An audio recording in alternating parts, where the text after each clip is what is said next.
The following is a presentation of the Sovryn Tech podcast feed.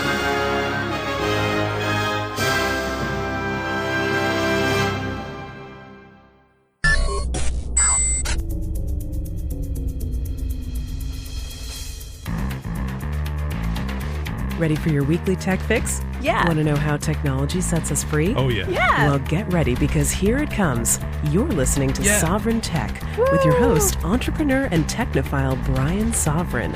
He's got a huge brain. Yeah. Love that Brian Sovryn. And now, here's Brian. He's something else.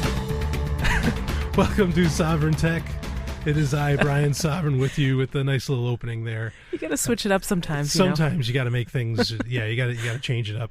As you can obviously hear, I am being joined by the lovely and hyper intelligent producer of Sovryn Tech, Stephanie Murphy. Thank you for being on. Hi, Brian. Thank you for having me on. Oh, my pleasure. You're really joined by me every week because I do your intros and outros.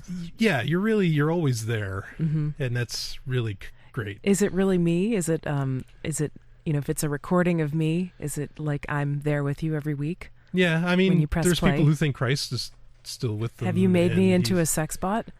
Not yet. I mean, whoops. You can just press the play button and I say things. It's the remote control. I can use my YouTube remote on my Android phone. Yeah. Maybe oh my. Wow, okay. I'm giving you ideas. I guess we better stop doing this on the air. That's all right. That is Sovryn Tech, and again, this is Brian Sovryn with you, and of course, Stephanie Murphy.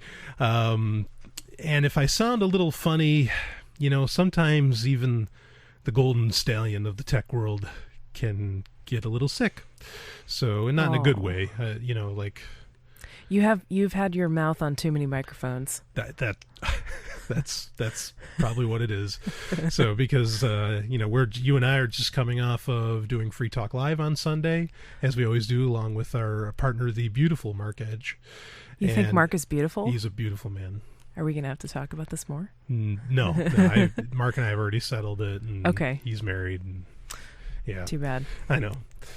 Anyway, yeah. Well, we do host Free Talk Live on Sunday evenings, and maybe that gives us a chance to expand our immune systems because we're always being exposed to these microphones that a lot of different people talk into. Right. And so they have wind screens, right, which catch their germs, and then they're right next to our faces. Yeah. I mean, granted, they do a great job of like cleaning the muffs. The muffs. They have very clean muffs at very Free clean Talk muffs Live. at Free Talk Live. Ian makes sure the muff is what the windscreen is called for the non-radio geeks out there. Exactly. Yeah. So anyway, well, thank you for being on, Stephanie. I really appreciate it. And yeah, this is going to be fun. Thank you for having me back. Yeah, no problem. We already did one Sovryn Tech together, right? We did, yeah. I think it was episode 5, and now we're on episode 15. Time flies. It does fly. I love it. Anyway, why don't we get right into the story? This story is about Chinese super babies. Chinese super babies? Chinese super babies. And this is coming from Vice, Vice.com. And I bet you love the name of that website. Vice? Yeah. Do I have vices? Well, I think it's fairly obvious that you are very into opulence. That's true. You throw caution to the wind when it comes to your sinful nature. You never repent. I have such a reputation. I love it, and I hope I live up to it every day. I really do. And I loved Miami Vice growing up. I thought that was talk about opulence. Yep. And like over the top and great music. But anyway, I unfortunately, still remember the music. Yeah, Jan Hammer, child of the '80s. Yeah. Yep. That. Best children ever.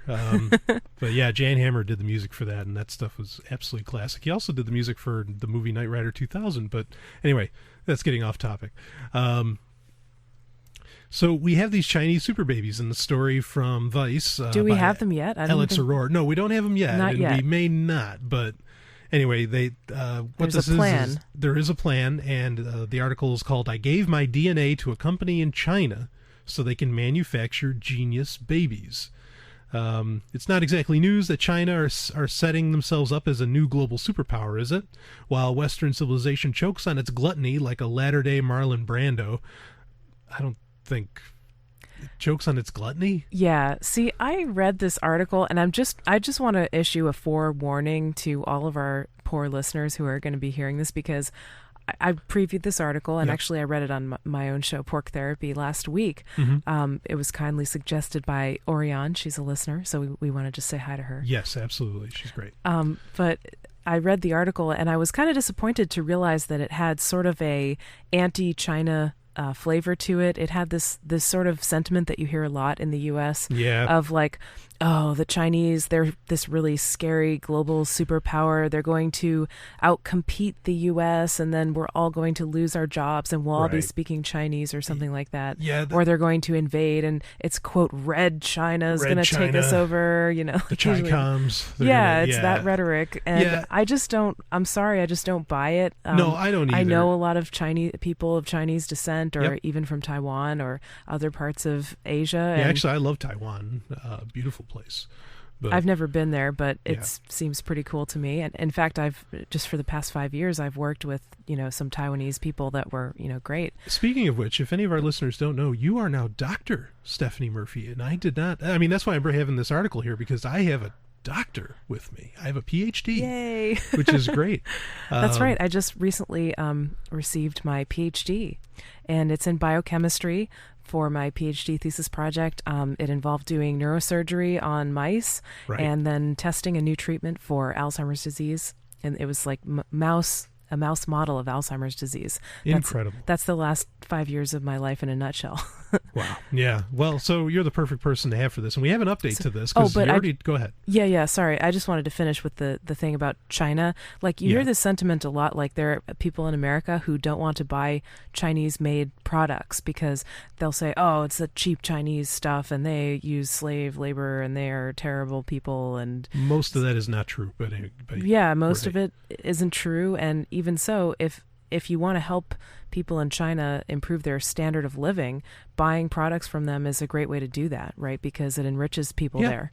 Yeah. And I feel, I have no real problem with China. I mean, I have problems with governments, but I have problems with every government on the planet, No, but the people, just by virtue of being born on a certain landmass, they're still people. They're still human beings. They're pretty much exactly the same as you are. Exactly. I have no problem with the Chinese whatsoever. I'm glad you brought that up about the bent that this article is going to have, because, I definitely don't endorse that, not by a long shot. Yeah, I just wanted to make it clear that we're not in agreement with that sentiment. Sure. So you talked about this on your show. Your show is Pork Therapy at porctherapy.com. Yeah. And but we have a bit of an update for it now for the show. But we'll rehash over what this article now.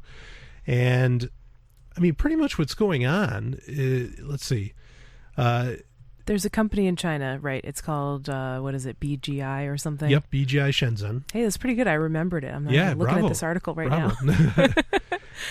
But this company is basically sequencing a bunch of people's genomes, and that means they're 2,000 of the world's smartest people, it says. Well, yes, that is what they claim. So they're doing this massive genomic sequencing project, and they're going to sequence the genomes of intelligent people. And I assume, although they don't say this in the article, I assume they have to have some controls. So the controls are going to be dumb people. Right. They don't say where they're getting their DNA. Hey, would you give us a sample of your DNA? We need a stupid person to compare to see who's the most intelligent, to see what genes determine intelligence, which you don't have. Streets? What is that? Wow. I don't know if they're going to be comparing just previously sequenced genomes, but that could be biased because they're probably people of above average intelligence.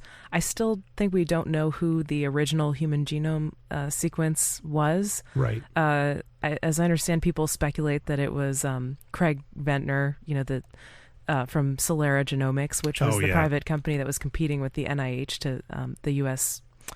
Government, basically, to sequence the first human genome. So people speculate that it was his genome that was sequenced, the CEO, the guy leading this project. But anyway, technology has advanced a lot over the past maybe more like 11 years since the Human Genome Project was completed. Okay. And published. And now we can sequence people's genomes, way more easily and quickly. And you can do these sort of massive sequencing projects. And there are all different ways, kinds of ways to determine what genes people have. But what it sounded like this company in China wants to do is sequence a bunch of people's genomes and then pick out the genetic variants or the polymorphisms in different genes and pick out which genes they are, because they don't know which genes they are. So there can be like different variants of a particular gene, but they don't know what variants to look for, but they don't know what genes to look at either, if that makes sense. Yeah. So they're going to try to determine which variants of which genes determine human intelligence. And once they have that information, they are going to offer a service to parents in China where they can get in vitro fertilization. And of course, they have this one-child policy, so probably a lot of people will want to do this and select the best embryo or what they think is the best embryo. And so they can get in vitro fertilization at a certain stage. They take those embryos, they're, blastocyst stage, so they just only have like 8 or 16 cells or something like that. Right. And they take one of those cells at that stage, each cell can become anything, so it doesn't matter.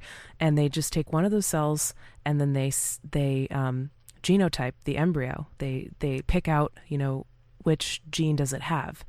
And so in this way, what they're saying is that they're going to select for the embryos that have the most chance of being predicted to be intelligent based on their genotype, based on the genes that they have. And they're going to let parents choose what is predicted based on their information to be the most intelligent embryo. Right. And this is a generational plan, because they're expecting each generation to go up like 15 IQ points from the parents being able to choose this. That's what they say. Yeah, that's the idea. That would be pretty significant if like the average IQ of each generation would increase by 15%. And of course there is this, what is it called? It starts with like a K, I want to say. I'm sorry. It's named, it's an eponym, and I can't remember what it is, but basically it's the something effect. And what that is that over time, people's average IQ has been going up, and nobody really knows why. Okay. So people are getting smarter overall, according to this effect. And now I think what this points to, perhaps, is the influence of environment on intelligence, right? Right. Because intelligence is more than just what genetics you have. I mean, the person who was writing this article that you have there on Vice was saying that basically, you could potentially determine anything about an embryo, from how politically, liberal or conservative it is, to the hair color, to the intelligence, to whatever you want. Right. And so obviously this person thinks it's all about genetics.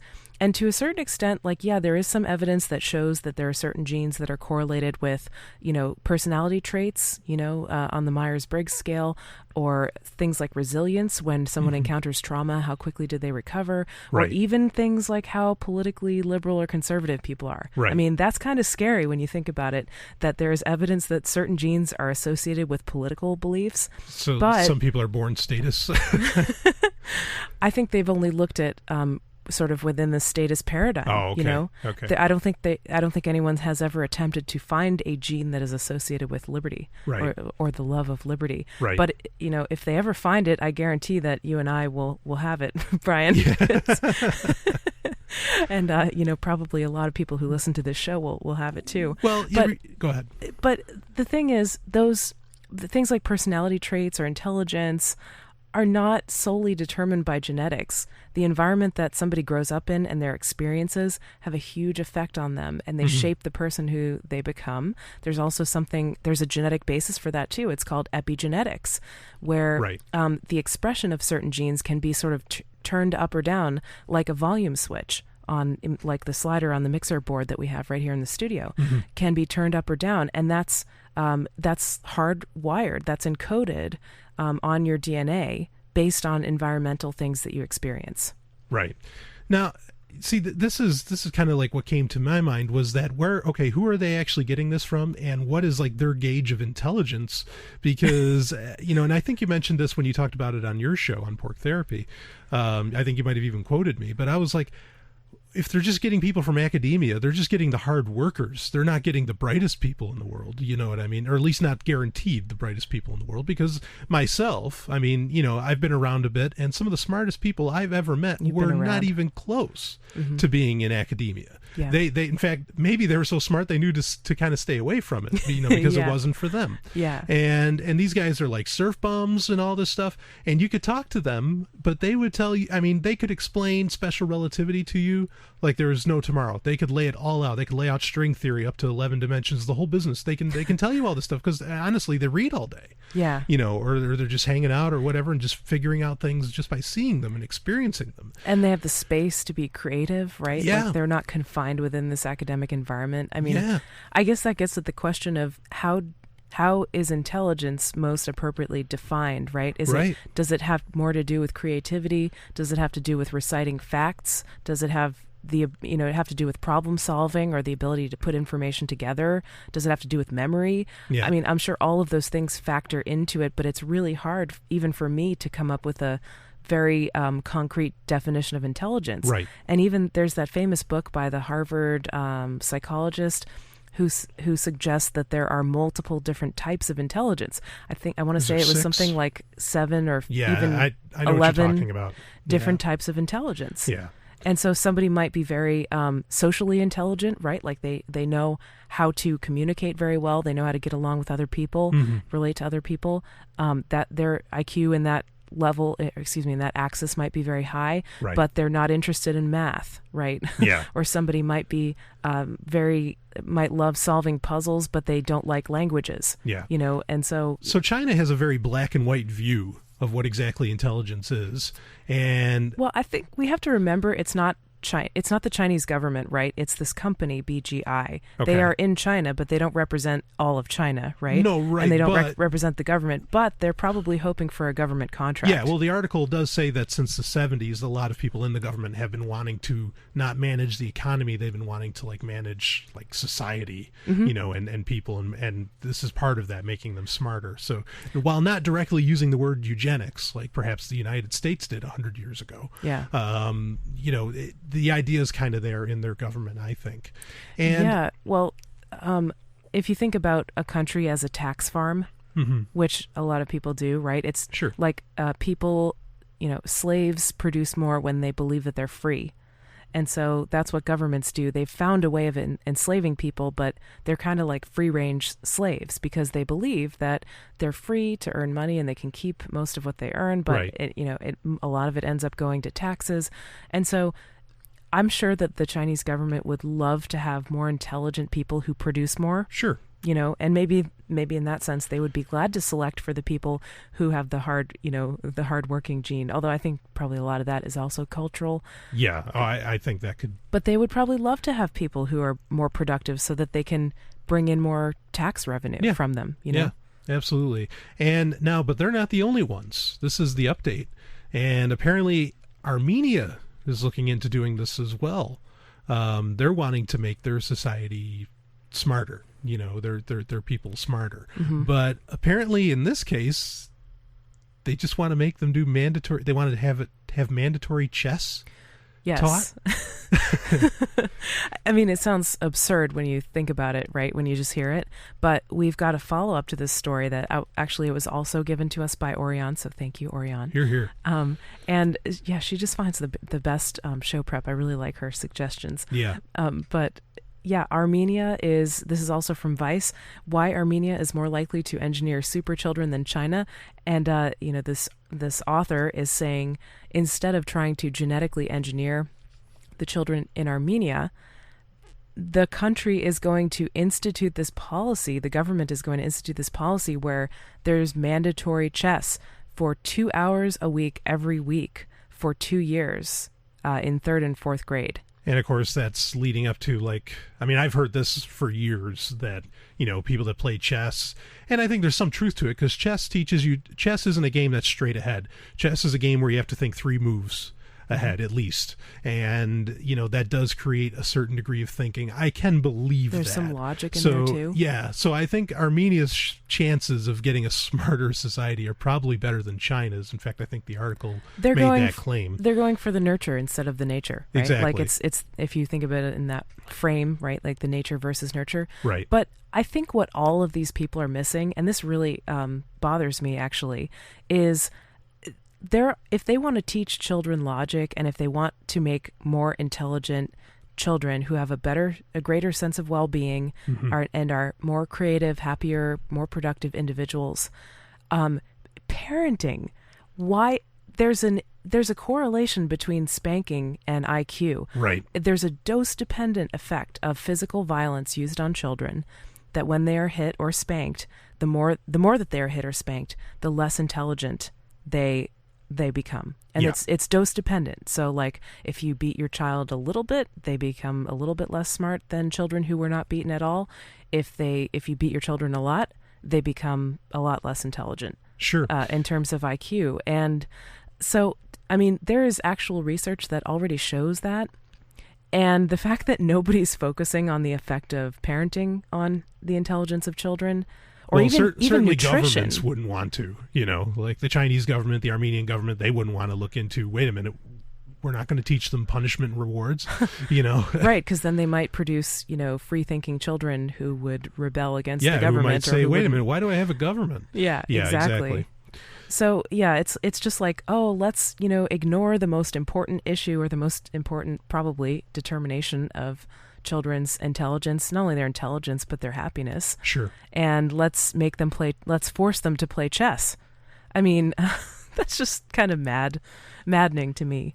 Oh, I agree. I mean, I think any of this, like, everybody talks about central planning, like when you're, at least even when you're building a city, and how that just never, ever works out. And for some reason, these people think that central planning would work with people when they can't even, when it doesn't work with inanimate objects. Right. I mean, it's pretty I think mind-boggling it's wishful stuff. thinking. Very much, very much. And they would love to be able to control people. Yeah.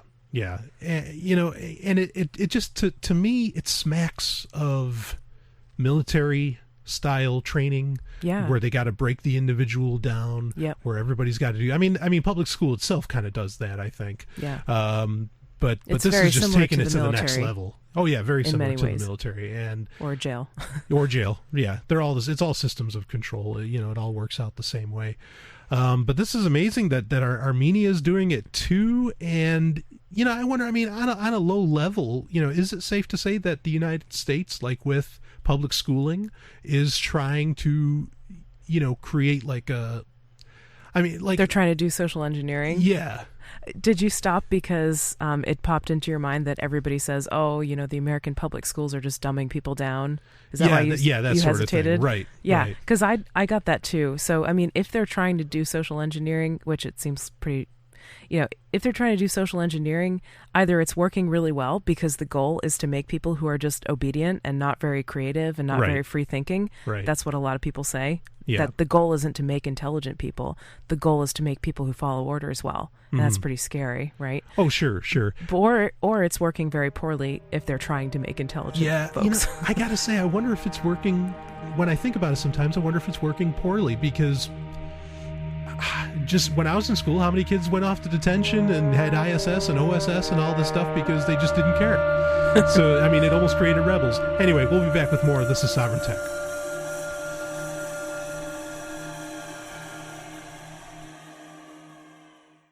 You're listening to Sovryn Tech with me, Brian Sovryn, the man who always wears triple black. Sovryn Tech is a show about science and technology and how it can set you free.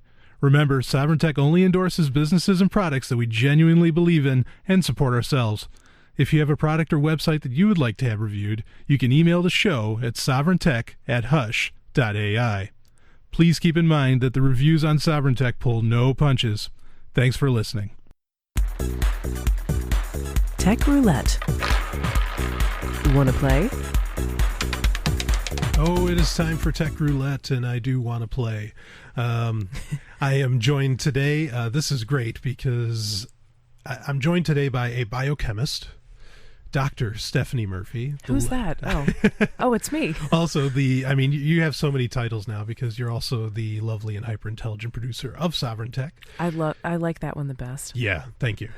See, now you're never going to know on this episode. You're not going to know if I'm saying the voiceovers live or if I'm doing it recorded. Yeah, because you're right here. Yep, I'm right here. Yeah. Just leave them guessing. Well, we'll leave them guessing.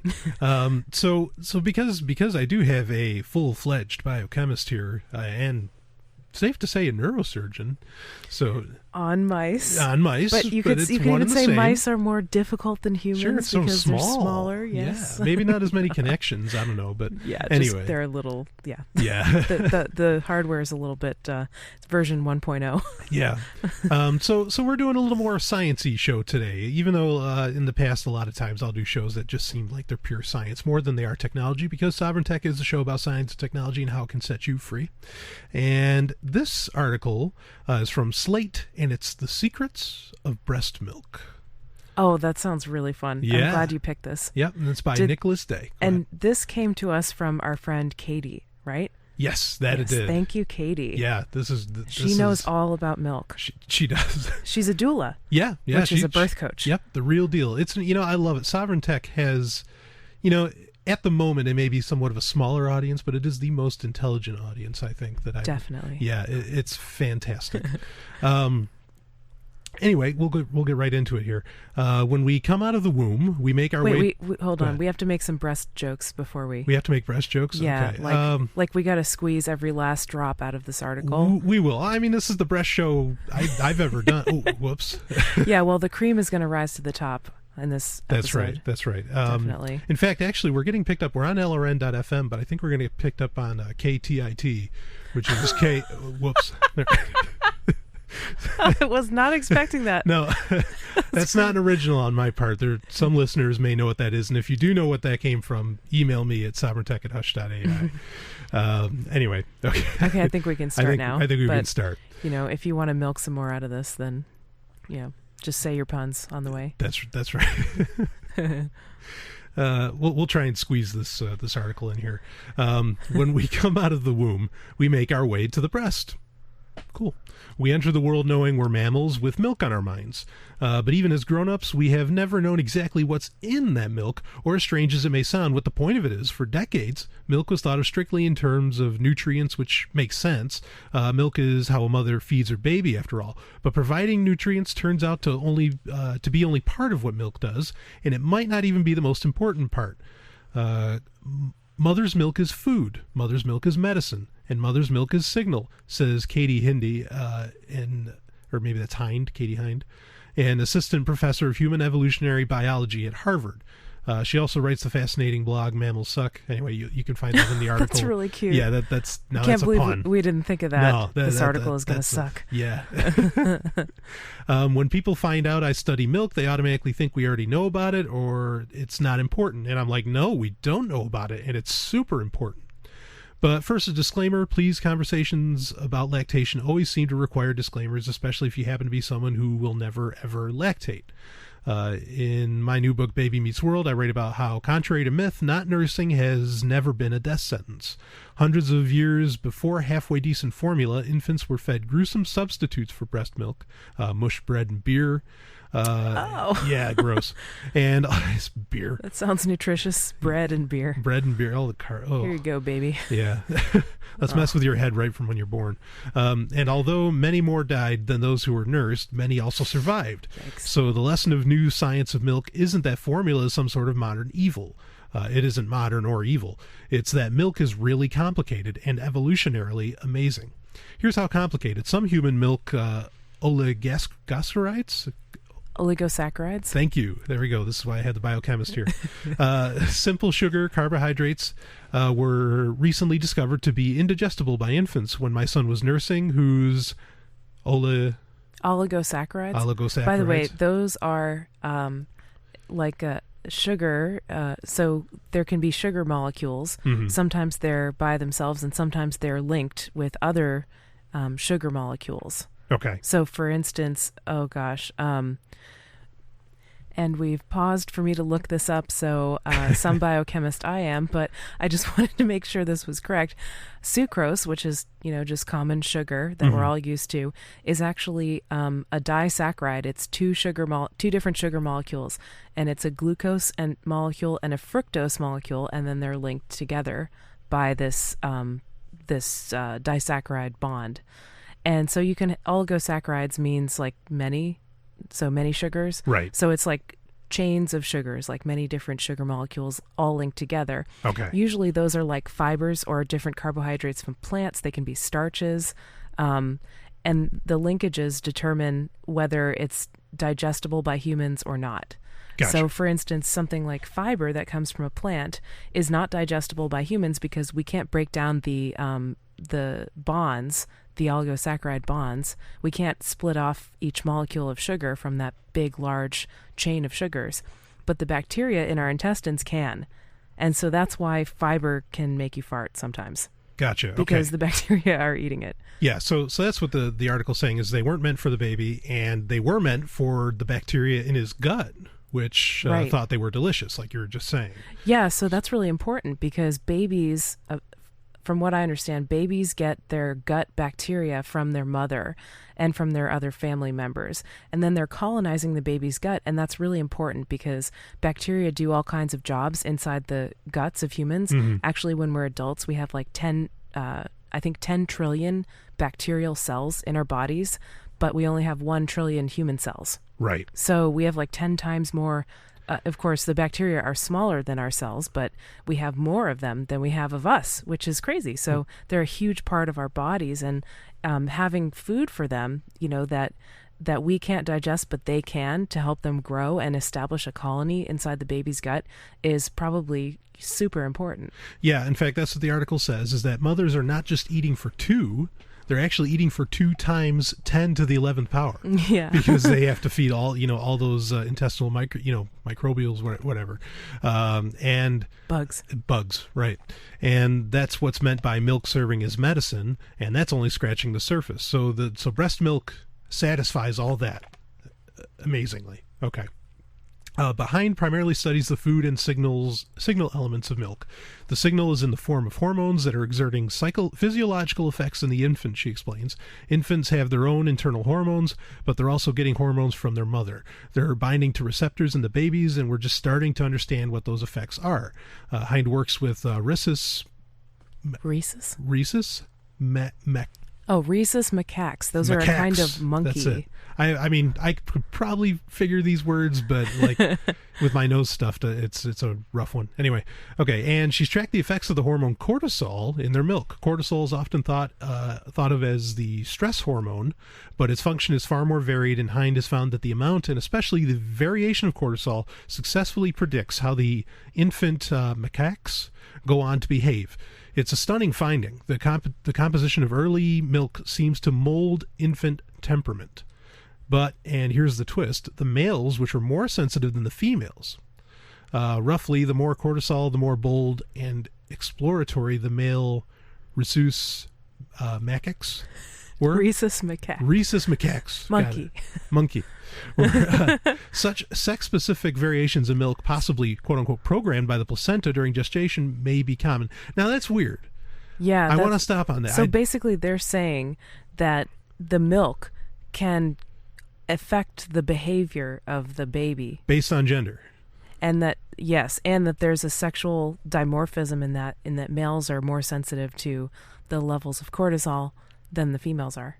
Okay. Well, let's finish up the article quick, and then we can talk on that more, because I find that pretty interesting. Just because sons are getting better milk doesn't mean they're getting more. It looks like they're getting very similar total calories. So why do sons get fattier milk? It looks like they're getting very similar. Did you skip ahead? No, that's okay. In rhesus, well, it says in humans there are early data suggesting that mothers produce fattier milk for boys than girls. Okay. Daughters stay in their social groups their whole lives, Hind notes. They form a bond with their mother that only ends when one of them dies.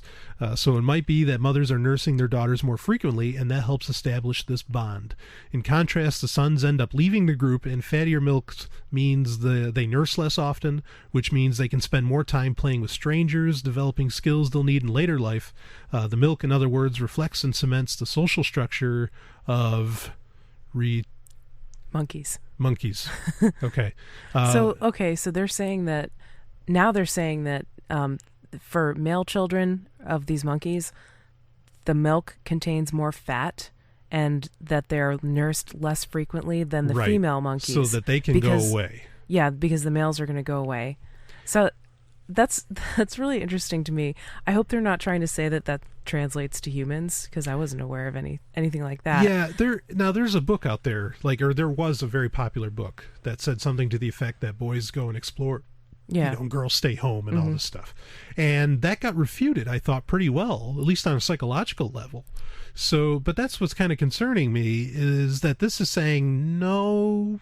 Evolutionarily, boys do go off. Well, in monkeys, though. That's the thing. Monkeys are not humans. Gotcha. And in fact, even within monkeys and apes, different species behave very differently. Think of chimpanzees and bonobos, right? That's a great point. Yeah. So the point is, I think people will hear this and they'll say, oh, boys go off and explore and girls stay at home in these monkeys, according to this data. Mm-hmm. That must mean it's true for humans. Right. And that's a big temptation. And perhaps even those conclusions may be colored by the researchers' perceptions of male and female. Well, there may be cultural bias involved, I'm sure. Right. So, the researchers could be putting those conclusions onto the data that they see. Yeah. You know what I mean? Like the fat content of the milk. Oh, it's because the boys. You know, it's because the male monkeys go off and explore while the females stay home. But we don't know that this applies to humans, just because it's true in these monkeys. If it's true in the monkeys. Right, it may even be influenced by the researchers' biases and notions of gender. Yeah, but you raise a great point, and this is one I bring up to a lot of people about bonobos and chimpanzees. Mm-hmm. Is that, well, we're a lot like chimpanzees, and we can be kind of violent and we can act out on things and all this stuff. When we're just as close evolutionarily, we're just as close to bonobos. Correct. As we are to chimpanzees. Yes. They're equidistant. Both share about, some percentage of the same, and it's very close. It's 99.7% of the DNA is the same. Exactly. And there's an interesting book out there that kind of talks about this. It's called Sex at Dawn by Christopher Ryan. Yes. That talks about this a little bit. And Casilda Jetha. Yeah, thank you. Yeah, he kind of takes all the credit. Yeah, she's never talks. He's the loud one, and he takes all the credit. I've heard so many interviews with him, and none with her. Yeah, I've never heard one. Yeah, but it's great work, and it's something I had kind of contemplated before anyway. Just because I remember growing up, I thought the bonobos were so awesome because they had orgies, and they do all these wild sex acts, and and I'm thinking, wait a minute, because that's the big claim that a lot of religionists and superstitious people want to make, is that this doesn't happen in the animal kingdom, like homosexuality and all this stuff. Oh, and orgies. It's not natural. It's not natural when it's as natural as you can get. Yeah, and not just in bonobos. No, dolphins do it too. So many species exhibit homosexual behavior. Right. It's not even funny. Right. And they, they'll hold up penguins even. There was that movie, The March of the Penguins. Yeah. They'll hold up penguins and say, oh, church groups were going to see March of the Penguins because they thought it would instill family values. I remember. They were really anthropomorphizing these penguins because they were saying, oh, well, penguins mate for life. They're monogamous. They have these families of penguins. Actually, they only mate for as long as it takes to hatch the egg. And then they find another partner. They're more like serial monogamous. Yeah, exactly. But they're just penguins, right? Right. We can't really apply terms like serial monogamist or polyamorous or anything like that to penguins because they're just penguins. They're just doing what they want to do. Exactly, and they're not even close to humans. Yeah. So where monkeys, I agree, have some closeness, but you don't go applying that to you as the DNA, the genome's just so different. Yeah, there's no morality in their behavior. I guess that's what it's instinct. Right. And as human beings, we have something different than them, and now we're getting really abstract. But the point is, penguins do not have family values. Right. And they probably don't even have gay or straight. You know what I mean? Swans are not lesbians because two female swans will hang out together a lot. No, they're just lesbians.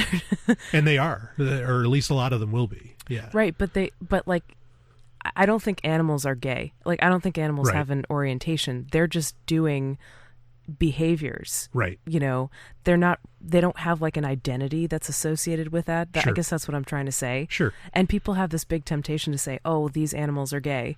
But they're not really gay. They're just having sex in a way that feels good to them. Right. Right. And so, maybe we can apply that to humans, right? Maybe we don't have to be so defined by who we're with, right?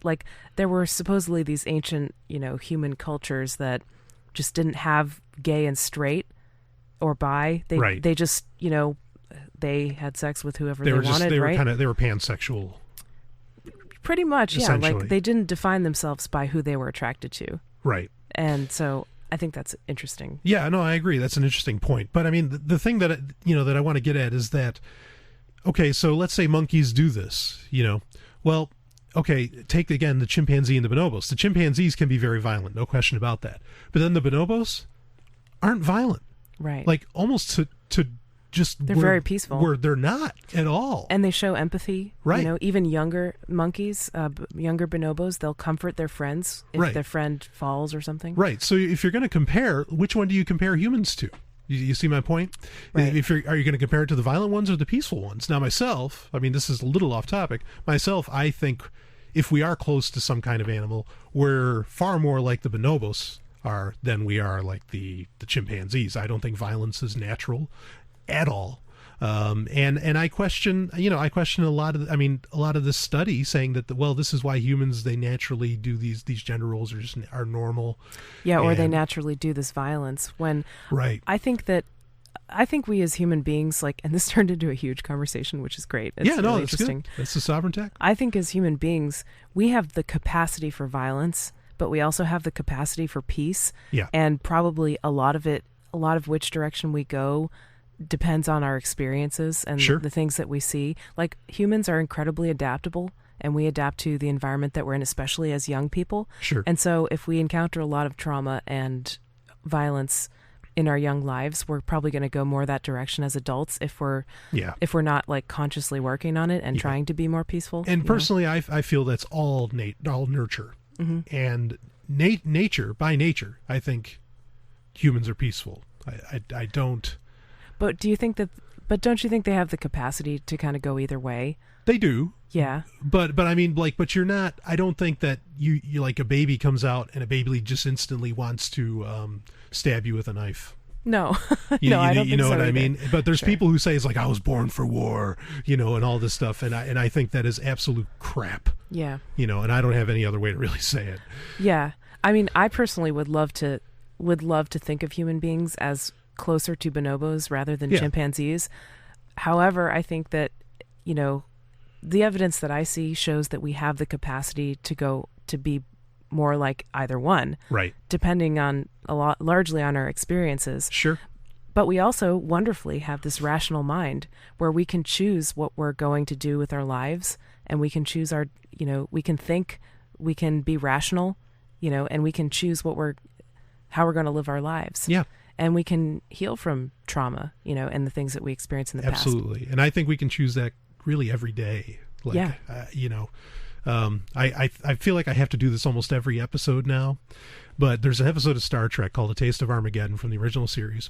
And there's this big war going on, and Captain Kirk, they're asking Captain Kirk, it's like, this is what we've always done. We've just always been at war. We've always been fighting. And Captain Kirk says, all you have to do is just say, I'm not going to kill today.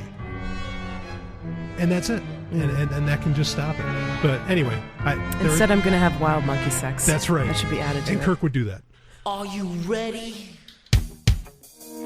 I've never seen anyone so treated like a god in my life. Brian Sovryn as guest co-host tomorrow night, and so that should be a good show. On that note, we just added Brian Sovryn. Okay, we haven't. Oh, is he good? He's been in the audience. He's certainly got opinions on things. Yes. I'm so close to being like God. No one is above me. Okay, absolutely no one. I don't take orders from anybody, and I mean that's how much closer to God can you get?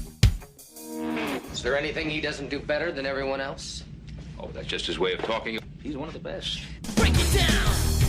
Catch Sovryn Tech, the show about technology and how it can set you free with me, Brian Sovryn. That's SOVRYN at SoundCloud.com/Sovryn Tech.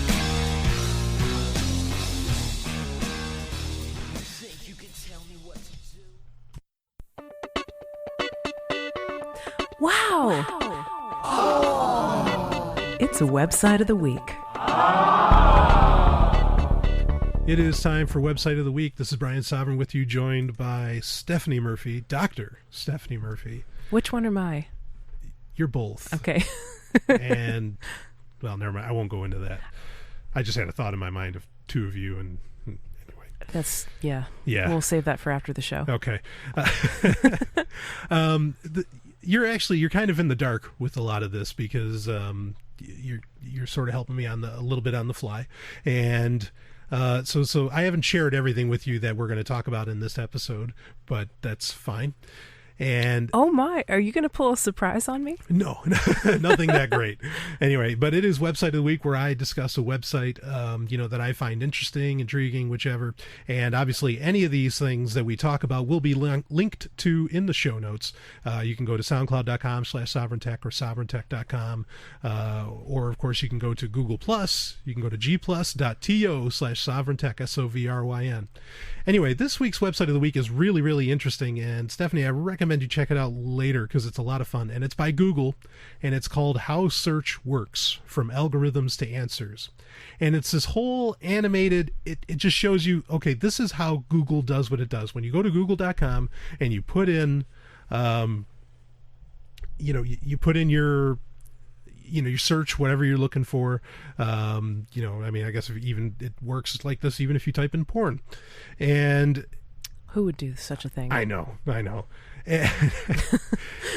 And it's just this fun, like really interactive kind of website. And again, it'll be linked to in the show notes, and it just shows you every step of the way what exactly, how many pages are gone through, like every second.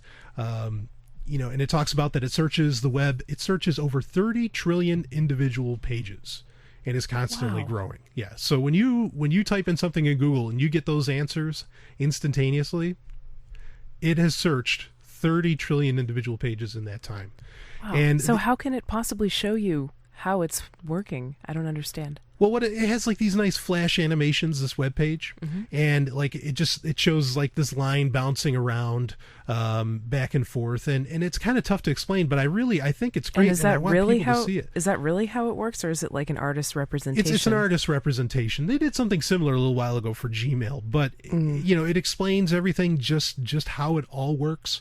And you just keep scrolling down, and it keeps, goes into the index that it keeps track of everything for, and how search can be far more faster. And the thing I like about it is, like, when it starts to talk about the algorithms, is everybody's so scared all the time that Google, they should know what I want to search for before I even search for it.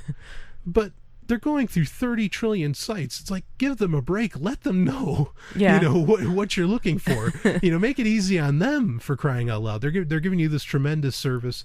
I don't mind if people have security, concerns, then they can address them.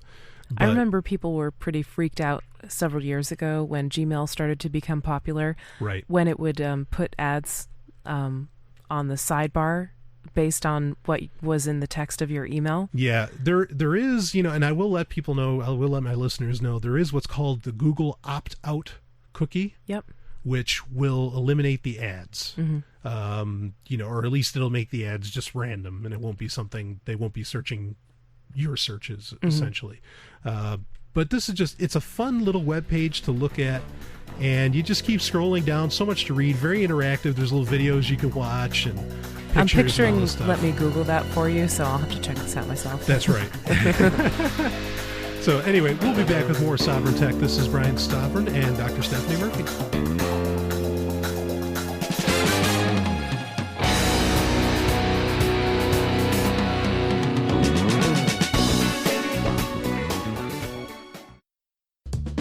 For 90 Seconds on Sex with Dr. Paul. Poppers are part of the nitrite family of drugs. They've been used to help with angina or heart pain since the late 1800s, but they're also used currently as a recreational drug.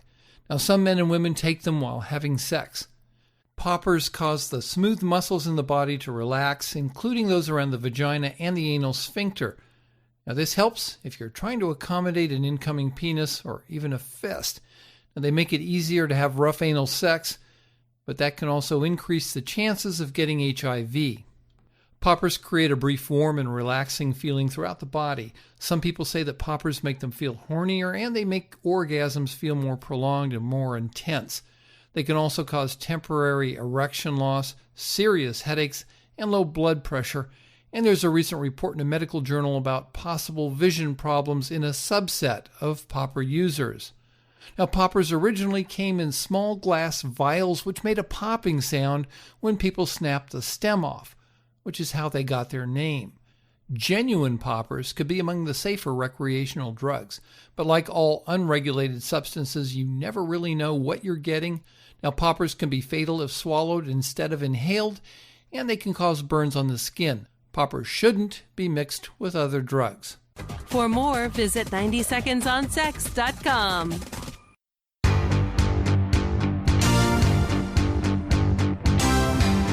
It is time for listener emails, where I cover the emails that everyone sends in. You can send it into SovrynTech@hush.ai. You can go to SovrynTech.com and you can put the comments right there. Also on the SoundCloud page, you can actually leave comments on the episode at the specific point of the episode that you're wondering about, which makes it very easy for me. Because if you have a question about something I said, I can just go right to that second. And I can respond to it, and you can write out what exactly your question is. And it's really, really great. And I keep you anonymous as far as your name and everything. So don't worry about that. Unless you want to be mentioned, then I will mention you. And this is, of course, a policy that I took from my guest Stephanie Murphy on her show Pork Therapy, PORC Therapy. So thank you for being here. Yeah. And I thought this is a great question. That you could really, I felt you could really help with. And again, this one is from the SoundCloud page.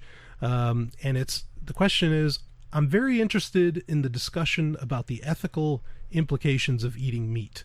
I totally agree that it is not possible to live as a human without killing other life, like the ants and amoeba in your example. Real quick, what I said was that I didn't like killing other people, that I don't believe in, and I take no part, and I don't believe in the killing of another person ever. But I said, but just to be clear, I am an omnivore, I am a carnivore, I do eat meat, and that when people say it's like, oh, don't hurt the animals, well, you're going to hurt ants, and you're going to hurt, you're going to squish amoeba or something, you know what I mean? You can't not somehow hurt an animal. So that's what he was referencing when he said like ants or amoeba in my example. Yeah, that's an interesting concept, because I think that there are lots of vegetarians out there who would say, well, amoebas don't have central nervous systems. Ants, right, probably can't even feel pain, right?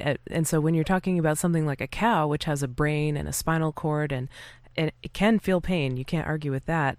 Right. That's different than something like an insect or even a plant or a bacteria, right? Right. Well, the question asker goes on, however, I can reduce the number of animals that die and the amount of torture that is afflicted on animals. My gut reaction is that it is moral to try to reduce killing and torture as far as possible. So, yeah, I mean, my comment about the ants and amoeba and all that stuff is like, these people, all life is sacred, and mm-hmm. I mean, that's just kind of a weird, to me, that's kind of a weird, I don't see the logic. I mean, because like even plants are kind of alive after a fashion, Sure. And in fact, I mean, there was a great meme I saw where a Venus flytrap, eats flies. And, right. So, and it said vegetarians, even the plants think you're wrong. Yeah, right? exactly. Something like that was the meme, and I thought that was very funny. That's not to pick fun at vegetarians. No. People can eat however they want. I have no problem with it. I used to. I can kind of relate to the all life is sacred thing, because mm-hmm. I think I can see how, especially as a biologist, right, or a biochemist, I can see how amazing life is at any level, whether you're talking about a bacteria that contributes to this giant gut microbiome in your body, sure, or you're talking about, a plant, a Venus flytrap, or you're talking about a cow, right? Mm-hmm. Or even a dolphin or a human being or anything like that. It's all really cool. And I can see the wonder that people associate with life. Yeah, absolutely. On the other hand, if you start to think about sort of pain and suffering and where they fall into the equation, then you can start to see different shades of gray in mm-hmm. terms of different life forms having their lives taken away or whatever. Because, obviously an amoeba doesn't feel pain in the same way that a human being does, or a cow does, or a right. dolphin does, or a cat, or whatever, right? Right. Yeah, and I do, like, I get the whole point, because actually I think kind of the same way about the torture that's afflicted on animals. Like when I buy eggs, I make sure they're cage free, and and I make sure, like, I'm getting grass fed beef and all, things like that. And I do too. Yeah, although exactly. Sometimes it can be hard to know. I mean, you do your best. That's the thing. Yeah. For me, the answer to this question comes down to, I do my best to, like the listener said, right, to try to minimize, like, I don't want to waste animal parts, if they're going to die and they're going to be my food. I don't want to let it go bad or anything. I want to eat it all and enjoy it and use it, right? And I would like to try to get meat and stuff that's sustainably raised and is not going to harm the environment and isn't going to cause a lot of suffering to the animals. Right. And happy animals are more nutritious too. So that's like sort of a natural kind of reinforcement for that idea. Sure. It's not just that the animal is happier, it's also that it's going to benefit you more. Your well-being is going to be improved by eating animals that have more well-being in their lives. Right. And it's pretty safe to say, I mean, I guess there's two schools of science on this. There was a time in my growing up where I was a vegan, and I was told the story that, this is what we naturally were. Of course, it was based on, in my case, I guess it wasn't really science. It was based on, like, religious aspects of, that there was no sin on the earth, and, Adam and Eve, they only ate plants. Gosh. They wouldn't eat. Yeah. And we have our eyes in the fronts of our heads because, as in, predator animals. Right. Yeah. There you go. Hunters will have their eyes in the front, whereas prey will have them on the sides. Exactly. So if we only ate plants, we should. If we were prey, we should have them on the sides. Right. Anyway. Right. No. That's a great point. I'm just talking about evolution. Yeah. No, that's a great point. But that's the thing. But I do think I think I've heard, I mean, and I could be wrong, that a lot of vegetarians/vegans do still think that, this is how we're meant to eat. Mm-hmm. Is this vegetarian or vegan diet?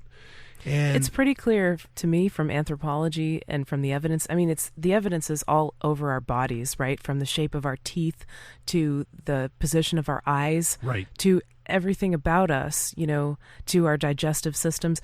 We are omnivores. We can eat pretty much a wide variety of things. Right. And we probably are best off eating a wide variety of things to get all different kinds of nutrients. I mean, you and I, we both eat the paleo diet. Now, there are vegan people who, who do vegan paleo, I guess. But anyway, go ahead. Yeah. Well, what I was saying is there's probably a range of what humans are, quote, meant to eat, as in evolved to eat over millions of years of eating a diet that was within this range. Right. And there is no, like, the paleo diet, right? No. Like, there are diets that kind of mimic, that are more like natural unprocessed foods and that are, closer to the foods that maybe our ancestors would have eaten. Mm-hmm. But there's no one paleo diet. There's a range of different things. And having said that, it's pretty hard to make an argument that these chemicals that we can't pronounce and that tons of corn syrup that's, artificially made because of government subsidies is going to be optimally healthy for people. And some people who are vegetarians end up eating a lot of, bread and pasta and pizza and and not a lot of veggies, right? Right. For a vegetarian. And so where were we going with that? I don't really know, but I think the point was that there's a huge range in what people consume, even if they call themselves, well, I eat a paleo diet, or I eat a vegan diet, right? You could be a pizza and pasta vegan, or I guess you couldn't be pizza because it's cheese and it has. Yeah. Never mind. That wouldn't work as vegan. You could be a Wonder Bread vegan. Yeah, it would work as a vegetarian, not as a vegan. Yeah. Or you could be like a vegan who eats tons of different, plants and probably has a more complete nutritional array, right? Mm-hmm. So there's just a big variety in what people mean. But for me, I've tried to learn about this, and I've also tried it empirically. Right. And from what I can understand about human nutrition, eating meat is optimal for human health. Right. Also, based on my own experience, I did a vegetarian diet for a couple of years, and it was a very unhealthy time in my life.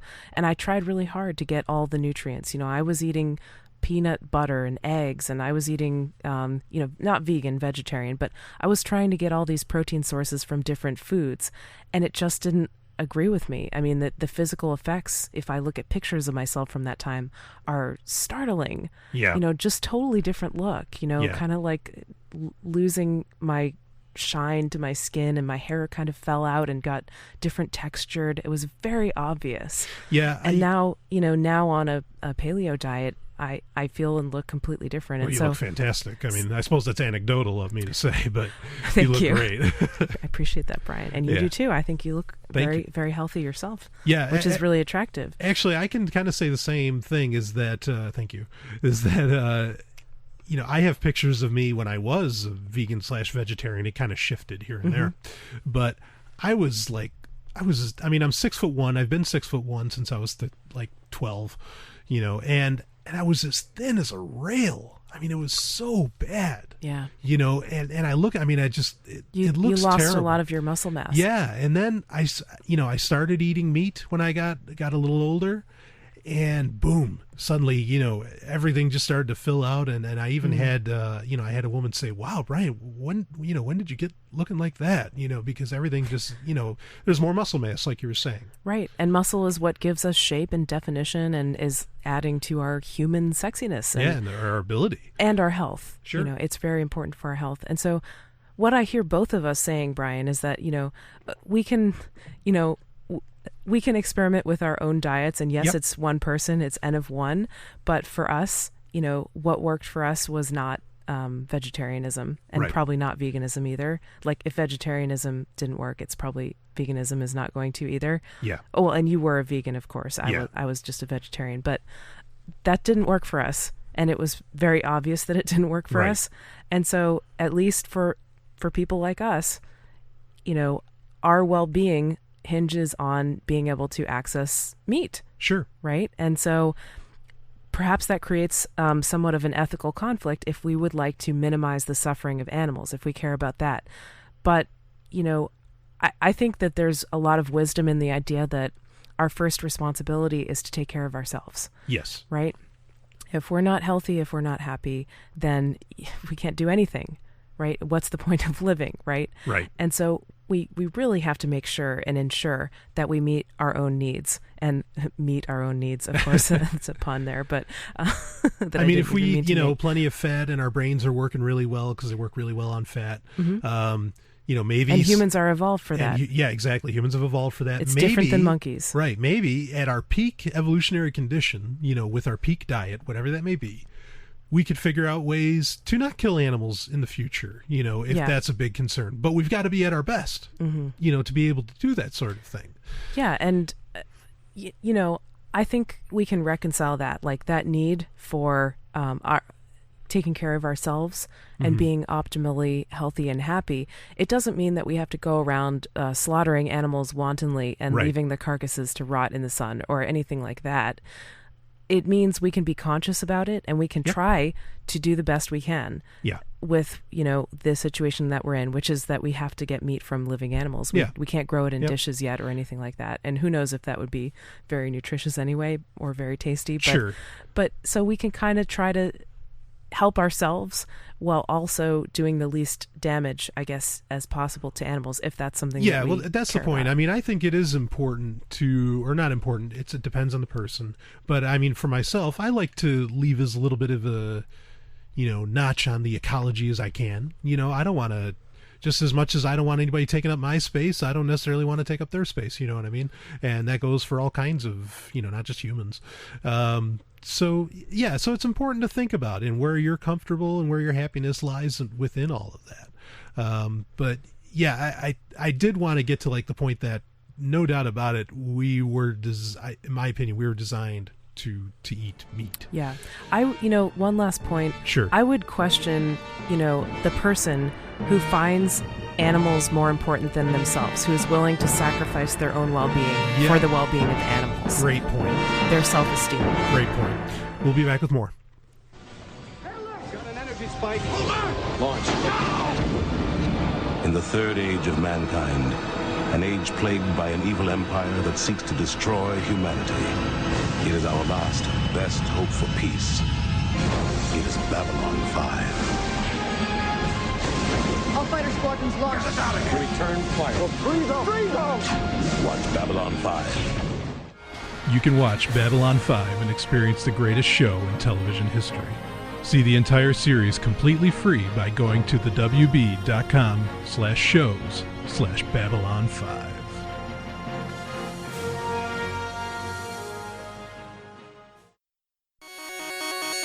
Software of the Week. It is time for Software of the Week, where I cover, great pieces of software that I think can be beneficial to my listeners, or, that tickle my fancy, as this is a tech show.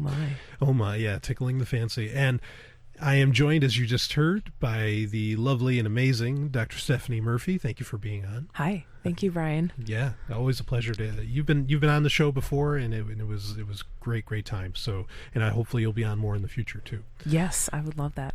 All right. So this week's software, this is Windows only, okay? And it works with all versions of Windows. I mean, I think it even works with like Windows 95. It goes all the way back. This will not do anything for my Mac listeners or for Linux listeners. This is purely for Windows. And this is really important. I really consider this to be the wonder tool for Windows. And it's called CCleaner, as in C, the letter C, and then cleaner, okay? And it's at puriform.com/CCleaner. That'll be in the show notes, and you can link to it and find it. You can go to soundcloud.com/Sovryn Tech, and you'll find the show notes there, or wherever you listen to it. If you listen to it on the YouTube page as well, or on the Google Plus page, which is getting a lot of activity recently. And so what does this wonder tool do? And it is optimization and cleaning for Windows. Can I tell you what I picture when I hear CCleaner? What do you picture? I picture, like, I don't know why, but Mario and Luigi on the bottom of the ocean floor with little sweep brushes. I love it. Walking and and then they're just sweeping up the ocean floor like they're cleaning the sea. They are sea cleaners. Probably my favorite Mario game. That's great. But probably my favorite Mario game is Super Mario Sunshine, which is kind of rare. It came out for the GameCube that nobody apparently bought. And in that, he actually has like this water tank for a backpack, and he cleans like the streets. Like he has to clean up paint and all this other wild stuff. So that's kind of humorous that you say that. But anyway, yeah, it's not that far off. No, not that far off. Now it's a little hard to really describe everything that this program does. But when you download it and you install it, it is also portable. Just so you know, you can use it like with portableapps.com, which I talk about on Sovryn Tech a lot. And it cleans up all your temporary files, all your history, your cookies. It can clean up your download history, your history from your web browser and everything. It does all that with the web browser and some programs that are on your computer that like regularly access the web and use temp files. Temp files are like, they're these files, and sometimes what can happen is these files will save like your data that, so that way pictures come up faster on a web page, or the program accesses things faster. That's what these temp files are for. And sometimes the programs won't delete these temp files when you close the program, or when you close the browser. It's similar to cache, yeah. And what'll happen is that's okay. Well, the cache is part of this too. Not the right kind of nerd. But these temp files can end up taking gigabytes and gigabytes of space on your hard drive, and it can get to the point where your browser and a lot of your programs that access the web are confused by all this information is trying to access at the same time, and so it takes care of all that. Your computer will just suddenly fly. I guarantee it. The only warning I have to give with this program, CCleaner, is that unless you tell it, it's going to erase your passwords. So if you have all your passwords saved in your web browser for when you go to Facebook, it just goes to Facebook and automatically logs you in. That's going to go away, and you'll have to redo it. I think it's beneficial to do that. It also has a registry cleaner, which Windows is notorious for its registry, which the registry in Windows, and every version of Windows uses this. The registry is what tells Windows what to recognize and what not to recognize, and sometimes there's things that it forget or that it doesn't use anymore. And all it ends up doing is just confusing Windows. This will get rid of all that. That's why it's all called CCleaner. It cleans everything up. Windows runs great. Go for it. What does freedom mean? Tune in to LRN.FM to find out. LRN.FM is the Liberty Radio Network, a collection of live talk radio and podcasts, all coming from a principled pro-liberty perspective. LRN.FM show hosts aren't left, right, or conspiracy kooks. You can tune in 24/7 to LRN.FM via your phone, computer, satellite, and more. Listen free anytime at LRN.FM. That's LRN.FM. Brian! Stop playing those video games! Just a minute, Mom. Game Talk. It is time for Game Talk, my favorite segment of the show where I get to talk about video games. And Brian, stop playing those video games. Just a minute. Oh, I'm not your mom. Dr. Murphy. Oh, man. That's all right. Well, I'm glad we're on this segment because I didn't really have much to say about Sea Cleaner, but I found it very entertaining. Yeah, well, I thought you got me. I was able to actually talk about games in the last segment just because, that was fun. Yeah, there you were with, a Mario reference. So that worked for me. Anyway, the first thing I want to talk about with today is I got a game that I want to mention that people, if you want to check this out and go download it, do so. It's free. There's some premium features that you can pay for to some degree later. And what this is, it's PAC-MAN. Now, do you like Pac-Man, Stephanie? Yes. Yeah. I do like Pac-Man. Yeah, I love Pac-Man. It's maybe the best game of all time. And this is the original version of Pac-Man. Now, here's the caveat. This is only for Android. It's only in the Google Play Store. It's totally free, and it's Pac-Man plus tournaments. And so what they did is they added in this whole tournament system to it, and that's where you got to kind of lay down some money if you want to, because you have to actually put in tokens, just like if you went. Oh, so cool. Just in case you went to like an arcade back in the day. Yeah. But it's the original Pac-Man, and if you just want to play go ahead. In the tournament mode, can you play against other people somehow? Yes. Oh, yeah. Cool. Well, you have a ranking. Your points, like a ladder ranking, so you don't directly play against them. I see. So, but it's really great. I've played it already, and it's getting tons of downloads. Right off the bat. This was just announced very recently, and again, it's only for Google Play right now. It's only for Android, and there's supposedly Namco Bandai Games. They're doing a lot of exclusives just for Android. So if you have iOS, sorry, but this is just so great that I had to mention it before I got into the other stories for Game Talk today. So, but yeah, I love Pac-Man. I mean, it still plays great, and I'm not such a huge fan of did you ever play it in the arcade, Stephanie? I have memories, some of my earliest memories back in the 1980s. Mm-hmm. My mom would go to the gym, and she would take me with her, and she'd be playing racquetball or she'd be doing aerobics, and I could play Pac-Man they had these little arcade machines, and you could play Pac-Man, and you'd put in a quarter and you could play, and it was really fun. Awesome. The quarter went a long way back then too. That's true. More like a $1.50 now. Yeah. Actually, I think a token for this version of Pac-Man is like $1. But man. Yeah, I could be wrong about that. But anyway, it's a lot of fun. They give you a bunch of free tokens when you first download the game, and every day they give you new gifts. Yeah, I think that'll be real nostalgia for a lot of people. Yeah, and we'll keep going on this nostalgia little run because this is very, very interesting. A couple of articles here.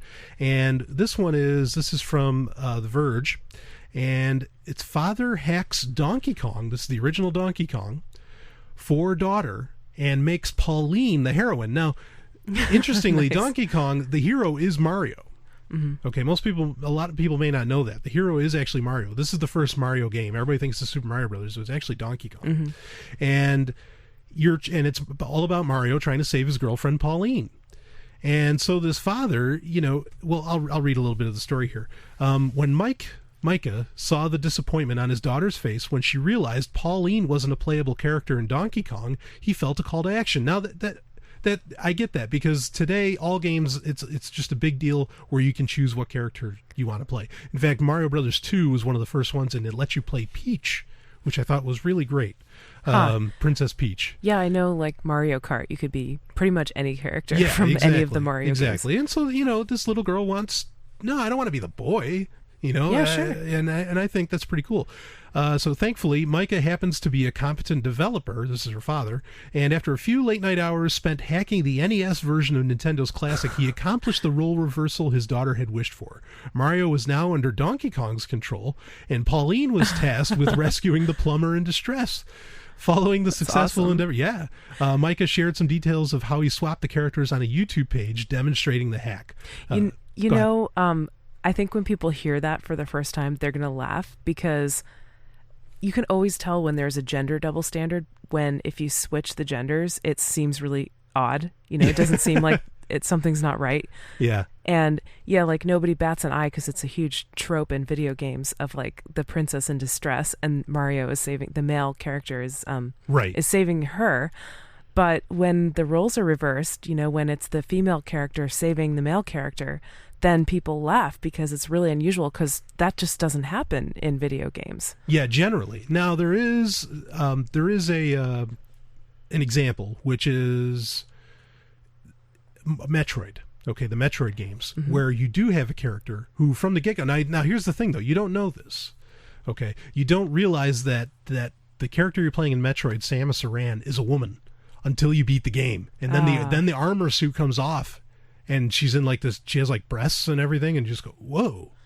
And it's awesome. And you're like, wow, that's great. In fact, I've never known a guy to complain about the fact that when he did that, he's the whole time he was playing, that he was playing a woman. He was just like, wow, that was so badass. And this also happened, another story occurred where a young woman, she kind of redesigned the sprites on The Legend of Zelda, and the sprites being the characters. And she made it so that Zelda, which is the princess that Link's trying to save in The Legend of Zelda, is actually saving Link now. She said, in fact, she was inspired by this story, what this dad did for his daughter. Yeah. And I think, honestly, I think it's pretty great. Good. And in fact, Mario... Link could almost be like a lesbian. Sure, he can be kind. No, he can be kind of androgynous. Sure. Yeah. But a quick point: Mario, if his job is to like defend the Mushroom Kingdom, he sucks at his job because every 2-3 years there's a new game where he has to defend it again, and Princess Peach gets kidnapped. In fact, I love there was a joke online for a while that said, maybe Princess Peach wants to be with Bowser, which is kind of the main villain, and. Maybe Mario's just got it all wrong, and Mario's like this terrible villain. So, but anyway, I thought that was kind of cute. But how do you feel about that? I'm curious to know. What are your thoughts on this idea of having female characters? Like when you were growing up, you had games that you loved. What did? Yeah, it's really interesting because I was actually thinking about this question earlier, and the games that I remember being most eager to play were either first-person games or games that had a genderless like main character. Ah, okay. So like I'm thinking of like kind of like puzzle games. Yep. Or like games where it wasn't really obvious. Like I told you on the last Sovryn Tech that I used to play that Daleks game, and I guess like technically you're a male. Right, you're Doctor Who. Yeah, you're technically Doctor Who, sure. But I didn't know that because you can't tell. It's a tiny, it's a just tiny this character, little, like barely 8-bit character. Yeah, so you really can't tell. Or like Brickles, like the games where you would have to like demolish the bricks with a ball or like trap a ball in a little area or something. Right. So I was more attracted to the ones that didn't have a character. I did. At one point when I got a little older, I started playing a game called Commander Keen. Yep, I remember those. And he was a boy, but he was like a young boy. Yeah, well, he had a helmet on. I mean, that could be kind of, it didn't like other than the name Commander Keen, and you just kind of assume a commander is a guy or a boy. Well, I knew he was male, I guess, and it registered, right? Sure. But I don't really know. Well, but I do wonder if the choices existed before. Before, like I said, Super Mario Brothers 2, which came out in like 80 or maybe 89 or 90. If games before had more female characters, would there be more women in gaming? Yeah, would there have been this crazy thing that everybody talks about that women don't play games or something like that, which isn't true. Yeah, but right, maybe they're not playing because they don't see themselves represented, right? Yeah, maybe. I mean, I know when I was playing Commander Keen, it registered to me that he was a a male, but I didn't identify with him. Like, I wasn't thinking like, oh, he's representing me. Right. I was thinking like I'm somehow pulling his strings and I'm making him do this. Yeah. Right. And he's a little character guy. Yeah. It was kind of a but it wasn't person. like I am this character. Right. So maybe if there were more characters that women could identify with, they would enjoy, more of them would be into gaming. Yeah, who knows how much money these companies could have made, True. But anyway, well, we'll be back with more Sovryn Tech. This is Brian Sovryn and Dr. Stephanie Murphy. Are you searching for a mouth-watering, all-natural, sweet and sticky treat? What if I told you it was also made by a chef who believes in freedom, just like you? You're not dreaming. This is real. Head over to mandrick.com. That's MANDRIK.com. There you'll find Georgia's famous baklava in classic and dark chocolate flavors. To those with special health needs, Georgia's famous baklava also has a treat for you. Golden delicious, low-carb, gluten-free almond cookies. Order with PayPal or Bitcoins. In just a few days, your sweet treats will await you right at your doorstep. One more time, that's MANDRIK.com for Georgia's famous baklava.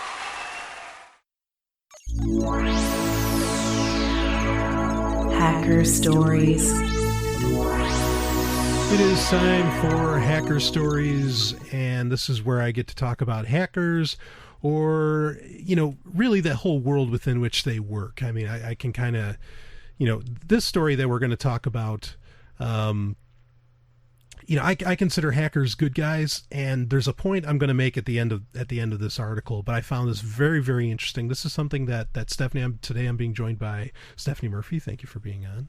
Oh, thank you so much for having me. Yeah. This is fun. Yeah. And we talked about this on Free Talk Live the other day, and, this came up. And so I was like, yeah, this is kind of an important thing. This needs to be brought up. And like I said, I do have a point at the end of it. But do you have the story up?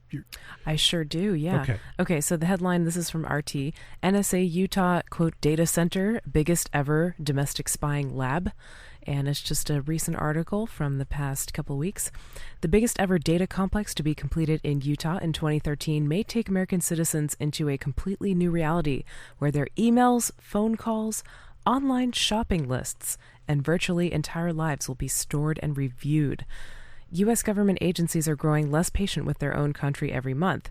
First, paying with cash, shielding your laptop screen, and a whole list of other commonplace habits was proclaimed to be suspicious.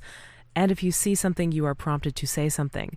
And they're linking to an article about how paying with cash or shielding your laptop screen was deemed suspicious. That was news to me. Yeah. Both of those things are things that I've engaged in, so I guess I'm same here. Suspicious person. Must be a terrorist. Yeah. Then reports emerged that drones are being fetched for police forces. Now the state of Utah seems to be making way in a bid to host the largest ever cyber shield in the history of American intelligence. Or is it a cyber pool? Utah sprang to media attention when the Camp Williams military base near the town of Bluffdale sprouted a vast 240-acre construction site. I remember there were people saying, oh, it's the FEMA camps. Well, it's not the FEMA camps, but it might be worse. Might be worse. American outlets say that what's hiding under the modest plate of a Utah data complex is a prospective intelligence facility ordered by the National Security Agency. And then under the subheader, Cybersecurity versus Total Awareness. The NSA maintains that the data center, to be completed by September 2013, is a component of the Comprehensive National Cybersecurity Initiative. The facility is to provide technical assistance to the Department of Homeland Security, collect intelligence on cyber threats, and carry out cybersecurity objectives, reported Reuters. But both ordinary Americans and their intelligence community were quick to dub it a spy center. The Utah Data Center will be built on a 240-acre site near Camp Williams, Utah. Once completed in September 2013, it will be twice as large as the U.S. Capitol. Wow. So they're building this giant warehouse. The center will provide 100,000 square feet of computer space out of a total of 1 million square feet. The project, launched in 2010, is to cost the National Security Agency up to $2 billion. Well, actually, it costs all of us that money because they steal it from us. Yeah, it's not costing them. That's our payment. The highly classified project will be responsible for intercepting, storing, and analyzing intelligence data as it zips through both domestic and international networks. The data may come in all forms: private emails, cell phone calls, Google searches, even parking lot tickets or shop purchases. This is more than just a data center, an official source close to the project told the online magazine Wired.com. The source says the center will actually focus on deciphering the accumulated data, essentially code breaking. This means not only exposing Facebook activities or Wikipedia requests, but compromising, quote, the invisible internet or the deep net. Legal and business deals, financial transactions, password-protected files, and intergovernmental communications will all become vulnerable. Once communication data is stored, a process known as data mining will begin. Everything a person does, from traveling to buying groceries, is to be displayed on a graph, allowing the NSA to paint a detailed picture of any given individual's life. Any individual. Yes, anyone they want to target, I guess. Yeah. With this in mind, the agency now indeed looks to be the most covert and potentially most intrusive intelligence agency ever, as Wired.com puts it. William Binney, NSA's former senior mathematician gone whistleblower, holds his thumb and forefinger close together and tells the online magazine, "We are that far from a turnkey totalitarian state." So there's a guy was on the inside. It was on the inside. And he's saying, whoa. This is really draconian here. Yeah. Now, the only thing I thought would give me comfort about this was, like, how could they possibly sort through all this data? And government is not known for their competence anyway. True. Right? Except when it comes to killing people and stealing people's money. But mining through all this data is going to be a huge task. But apparently they can just pick out, on a graph, everybody's information. Well, this is I actually didn't do this on purpose, but earlier in the show for Website of the Week, you can see how Google search works. Mm-hmm. And I think that actually provides the answer. How can you get through this? That'll show you how. Mm-hmm. Anyway. Yeah, that's very true. Technology's there. Everybody is a target, they say. Before the data can be stored, it has to be collected. This task is already a matter of the past, as the NSA created a net of secret monitoring rooms in major U.S. telecom facilities, a practice that was exposed by people like William Binney in 2006. The program allowed the monitoring of millions. So I guess they've seen my sexting of Brian Sovryn. Oh, my. Oh, wow. They're on to us, Brian. That's why they're building the data center, because that is hot. That's right. The program allowed the monitoring of millions of American phone calls and emails every day. In 2008, the Congress granted almost impeccable legal immunity to telecom companies cooperating with the government on national security issues. Wow. By this time, the NSA network has long outgrown a single room in the AT&T building in San Francisco, says Binney. I think there are 10 to 20 of them. This is not just San Francisco. They have them in the middle of the country and also on the East Coast, he says. Binney suspects the new center in Utah will simply collect all the data there is to be collected. Virtually no one can escape the new surveillance created in the U.S. for the war on terror. And funny how everything that they wage a war on just grows. It doesn't go away. Yeah, exactly. Never goes away. Which, in war, you're supposed to actually win and defeat. And right. Well, they win when they perpetuate their existence. Yeah. Exactly. Some data, of course, would be crucial in the anti-terrorism battle, exposing potential adversaries. The question is how the NSA defines who is and who is not a potential adversary. Everybody is a target. Everybody with communication is a target, remarks another source close to the Utah project. Now, there's a little bit more to this, Brian, but are you ready to go live in the woods yet? Yeah. Are you ready to become a hermit? I know, right? Yeah. I mean, the first thing I think is okay, how do they decide who's a target? I'm half wondering, I don't care for alcohol, but if someone goes to the store and buys a Heineken instead of a Budweiser, which that's not even American anymore, but would they say, well, they bought Heineken, Red Star. They're, they're not America. They're not American. Right. So anyway, yeah, I mean, absolutely, it just sounds so scary. Yeah. Hearing all this. And there's a little bit more if you're willing to finish it up. Yep, breaking the unbreakable. Now the last hurdle in the NSA's path seems to be the Advanced Encryption Standards cipher algorithm, which guards financial transactions, corporate mail, business deals, and diplomatic exchanges globally. It is so effective that the National Security Agency even recommended it for the U.S. government. Okay. So I guess they're going to be spending a lot of resources to decipher our sexting, Brian. Right. Now, now this is the point I want to get to with this, okay, is that this is Hacker Stories. Look at what they complain about, the hackers releasing their financial information, releasing their private emails and all this stuff. What standard do they have to work off of? Where can they talk? Oh, are you talking about Gucci Fur? Gucci Fur, all kinds of hackers, anonymous hacking, Department of Defense, all this stuff. Yeah. Where does the government have room to talk about guys like Aaron Swartz, who tries to free information legally, and yet, oh no, you can't do that. But then they can grab your grocery list.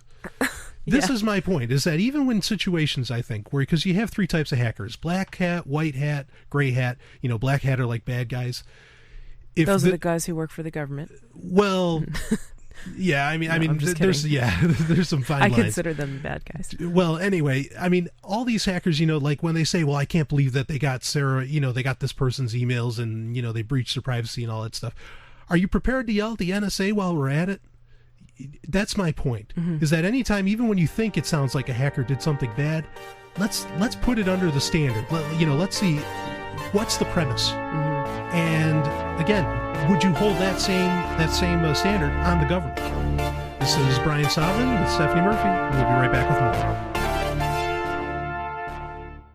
more. Oh yeah! This is Stephanie Murphy, Sovryn Tech producer. You may know me from this show, but did you know that I have my own podcast? It's called Pork Therapy. Pork Therapy is a bit different from other shows. We cover current events, big ideas, and even relationship issues, all through the lens of how we can get more freedom in our lives. Oh, and you'll love Sex and Science Hour. Join me on my website, porktherapy.com. That's porctherapy.com. Now back to Sovryn Tech.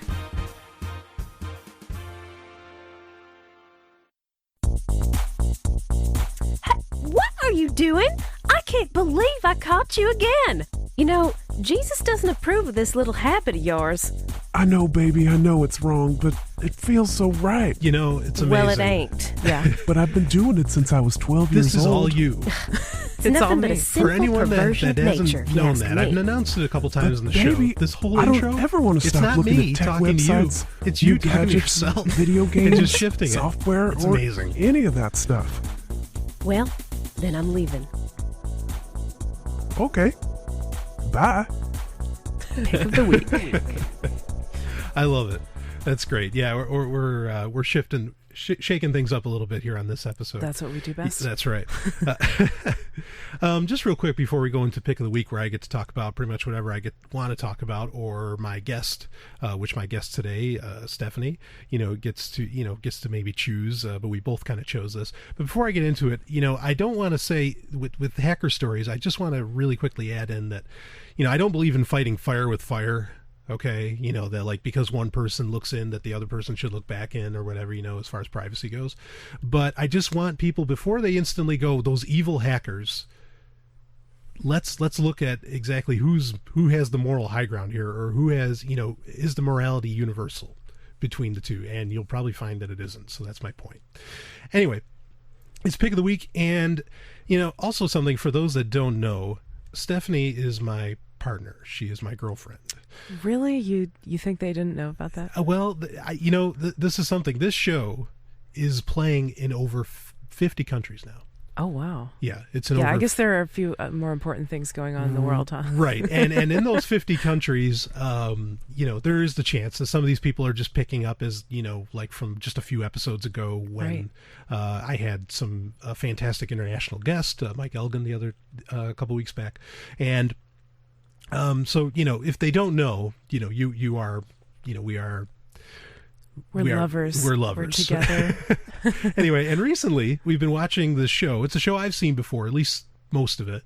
And but I kind of goaded you into seeing it. And the show is Ancient Aliens. I wouldn't say you totally twisted my arm on it. You got me interested by telling me some intriguing little lead-in stories that I wanted to know more about. Yeah, I have. I mean, this is something I'm sure a lot of my listeners do know, is that I'm rather well versed in religions, conspiracy theories, and history, things like that. And so I've talked about a lot of these subjects with you in the past, and oftentimes these ancient alien theories, or at least parts of them, would crop little up. bits and pieces. Yeah, seem to crop and so up. finally we're just like, you know what, you need to see, you need to like really see it, not just be told. You need to see what this stuff looks like. Now, admittedly for me, when Ancient Aliens came out, it came out in 2010. And it's a series on the History Channel. Yeah, it's a documentary series. It's serious. You know, this isn't like a mockumentary or whatever, or they docufiction. take it seriously. Yeah, they take it very seriously. I actually knew most of this already. I had done this kind of research. I was accused of being part of a conspiracy when I was younger, and it led me into looking into these things. Can you tell that story? Because I know you've alluded to that a couple times, but or do we not have time here? No, we should have time. What happened was that, you know, I used to go to like science fiction conventions when I was young, and I'd go to all these places, and I am a Jew from New York, and you know, I could care less about my Jewishness really, but anyway, it is what it is. In the popular context, that's what I am. And you know, I'm a person that some degree of means, especially even when I was younger, and I got accused of being a lizard Jew. Okay, I got accused of being I'm shaking my head. Yeah, I got accused of being a reptilian that worked for the bankers, that was like the Rothschilds, and I was, you know, part of controlling the world and all this stuff. You know, and that led me into looking into a lot of this stuff. Like, what? Because, I mean, when someone walks up to you... What the hell are these people talking about? When someone walks up to you and says, you're one of them. One of what? You're one of them lizards. What the hell? You know, I mean, it sounds like something from V, but these people aren't kidding. You know, and... I have a hard time imagining what that was like. Yeah. But I'm really sorry that you experienced that. Yeah, actually, I mean, the first time, actually, I remember, I mean, the guy was like screaming, and he was like this big guy, you know, he kind of had the shirt coming, I don't mean to insult him so much, but he had the shirt where like his gut was hanging out the bottom of the shirt, you know, and I mean, just like this guy probably never left the basement, and it was, you know, and just he had all the time in the world to watch David Icke movies. But he right, exactly. Listen to David Alex Icke Jones. And you know, he went to a lot of these things, and he had his kind of own little cadre of people, you know, and they just start spreading all this kind of rumors. Now, I mean, the convention scene today is so freaking huge. What did they say? They saw your scales or something? I mean, what were they spreading about you? There was no joke. There was one time where this guy, not the same guy, this guy, his Eric Redford, I think his name was. Anyway, he like started screaming, and it wasn't just me. There was other people too. He said William Shatner was the same thing. I mean, he said it to like you're lumped in with William Shatner. Yeah, I mean, which is great company. I'll hang out with him anytime. You know, but he'd like start screaming. He's like, look at him, their gills are blinking.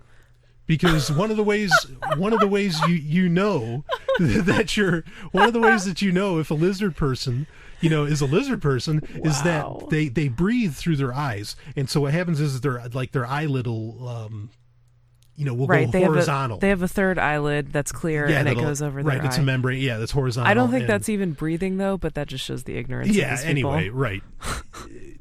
Regardless, so anyway. I guess that's a good story to tell, in that this is how far some of these people that like say watch Ancient Aliens or believe in it can go. Like, that's how far off the deep end you can run. I still haven't seen the connection with the reptilians on the few episodes that we've watched. I don't think they ever talk about them. Like, I think they're just so scared of going into that David Icke territory. Now, the show's going 5 seasons, which is impressive. You know, to get 5 seasons out of really such a niche topic. Oh, it's niche. Yeah, it's niche, but it's interesting now. But here's the thing: so you watched the first you watched the first episode with me, and I seem to remember you were shocked. You were like, "Whoa, wait a minute! A lot of that made sense." I don't know if I said a lot of it made sense. No, that was the look. It's all relative, right? So yeah, I was. You know, I had a unfortunate religious upbringing, and I was taught a lot of these Bible stories, especially from the Old Testament, because I was brought up Jewish. Yeah. And I remember just the way that I learned them, none of it made sense to me. It was all this really strange, superstitious sounding, just unbelievable stuff. And the language was old-timey. I just didn't understand it. You know, I couldn't make head or tail of it, but I knew that it scared me because of the adults that were telling me, oh, you've been cursed because you're a woman and so forth. And God is really scary and he can smite you at any time. And if you better be nice to him and so forth. And you better kill your firstborn son if he tells you to, and so forth. And so, and sorry, maybe I was confusing the firstborn with Abraham and Isaac, but anyway, no worries. It's a violent God, right? It's a scary, violent, angry God. Yes. Who claims to love you at the same time, which is total mindfuck. When instead he kills millions, or at least thousands of people. Whole cities, yeah. Yeah. So, I mean, this stuff was scary, and I couldn't make sense of it. And eventually I reached an age where I had sort of the mental fortitude to say, I don't believe this stuff. This is BS. It's not true. And it doesn't make any sense, and I can reject it wholesale. And, but then when watching something like some of these episodes of Ancient Aliens, I just found myself thinking, like, some of the context that they're framing this stuff in, right. I could almost believe, like, it almost makes sense if you're thinking about it as though the Bible is like this historical document, and it's some of these things are describing ancient extraterrestrials the best way that ancient humans could. Yeah, in the way that made sense to these people at the time, and the way that they could put it into words. And so what I basically think of it is that it makes more sense than God. It makes more sense than the supernatural stuff. That's not saying much, but it makes more sense than the supernatural stuff. Yeah. I mean, so to give you an example of what we're talking about, we learned the story of how, the Israelites got exiled from Egypt. They were enslaved in Egypt, and then they left. They took off after. They're in the wilderness for 40 years trying to get to the land of milk and honey. Yes, they're wandering around in the desert for 40 years. Right. And so during this time, how did they survive? And we were taught, through the story, Passover and all that stuff, that they received manna from heaven, from God. Right. And God gave them manna from heaven on the 6 days of the week, and then the last day they got a double portion, and then he rested on the seventh day, and that was the Sabbath, right? Mm-hmm. And so when I was learning about this stuff, it didn't make any sense to me. So what I kind of pictured was like chicken falling from the sky. Like, I thought manna was like some kind of bird. I don't know why, but they never told me what it actually was. Right. They just said, well, it was manna from heaven. And I said, okay, well, what is food that comes from the sky? I guess birds. Yeah, exactly. So maybe that's why. It's a logical correlation, really. Although chickens don't really fly, but anyway. Not that much. Chicken was the only real bird that I was familiar with eating. So I was picturing like pieces of chicken falling out of the sky, people in the desert catching them before they hit the sand and eating them. And they survived on the chicken. Right. But what Ancient Aliens was saying was that from some of these descriptions in these like apocryphal texts that didn't make it into the... Yeah, and Kabbalistic texts. And the Kabbalah, right? Yeah. So there were some people who in the 1970s like pieced together some of these other texts that weren't in the Bible and with the Bible story. And what they were thinking was the way that this thing was described, there was a machine that was basically a reactor for making algae, for growing algae, and it had some kind of power source that could have possibly been a nuclear reactor or something like that was housed in the Ark of the Covenant. Yeah. I mean, this shit gets wild. Yeah, I mean, it's crazy, but it made more sense than chicken falling out of the sky. Right. It made a degree of sense. And in fact, even this is the manna machine. Yes. And good luck. There's a whole book written about this in the 70s. Good luck getting it. It's $500 on Amazon. That's how it's rare called this the manna is. machine. It has drawings of this thing. Exactly. Some scientists actually worked out how this could actually be consistent with these ancient writings. Yeah, and that the only thing you would have to believe is that ancient extraterrestrials gave this technology to the Israelites. To them. Right, exactly. And so it's wild stuff, things like that. But then you see things like Pumapunko, which is a city where, and you can look this up online. Yeah, we're all over the place. But there's like these H blocks. There's like these, there's the way the city's like built, this ancient city a few thousand years ago. There are these blocks there that like modern stonecutters say that they couldn't even really make with the modern and there's techniques. Like these like perfectly drilled holes, all this stuff that just totally defies explanation by anybody. Yeah. Not just, ancient alien theorists, that's what they call themselves. They're ancient astronaut giving themselves theorists. A lot of credit there. Yeah, exactly. They say that they have their theories that it was aliens that built it and whatever, but no one can explain it. Yeah. And so it is very odd. No one even tries to explain it. But the point I like about, for me, what I like about the show is that it just keeps raising so many questions. Like, no, what if it's this? What if it's this? Because I think I do feel that with like ancient texts, there's some truth in there. that humans were writing something down that was pretty close, especially when you consider like. And they found it important enough to write down. Exactly. Right? Yeah, and I mean when you take things like you have Noah's flood, but then the Sumerians have a flood as well, which supposedly that was the aliens creating humans as a slave race and then wiping most of them out, and then they got this goes way out there. The ark was like a genetic bank instead of actual animals on a boat. Yeah, but I mean you can't deny that it really does make you think. Like that. I mean, it makes you think hard. Like that. Like, well, not yeah, that hard. Not that hard. I try not to think too hard about That's it, but all it is right. Awesome. it's very entertaining. It's entertaining, and it makes more sense than the stuff that they laid on me in Hebrew school. Yeah, absolutely. So anyway, Stephanie, thank you so much for being on. You can check out Stephanie's show at porctherapy.com. Thanks, Brian. This was really fun. Yeah, and I love doing shows with you. Oh, I love having you on. And you can hear us every Sunday night on Free Talk Live. That's right. And this has been Brian Sovryn. You've been listening to Sovryn Tech. See you next week.